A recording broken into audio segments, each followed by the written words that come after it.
máy bay đi biển rồi. Anh có háo hức không? Lý Thần Vũ, sao trên máy bay lại không có dù Khi anh nhỉ? là sao? Anh muốn nhảy dù à? Nếu có thể nhảy dù, em có muốn thử không? Em không muốn. Mỗi lần đi máy bay đều gặp nhiễu động không khí, cho nên anh không thích đi máy bay lắm. Không sao đâu, Đào Xuyên, có em đi cùng anh mà. Nếu máy bay mất kiểm soát thì sao? Không có chuyện đó đâu. Vậy nếu gặp đàn chim đâm vỡ kính máy bay thì Không sao? có đâu mà.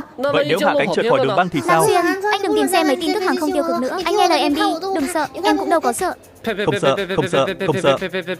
Lý Thần Vũ, không phải em nói mình không sợ đi máy bay sao? Anh đừng nói nữa, em ghét anh.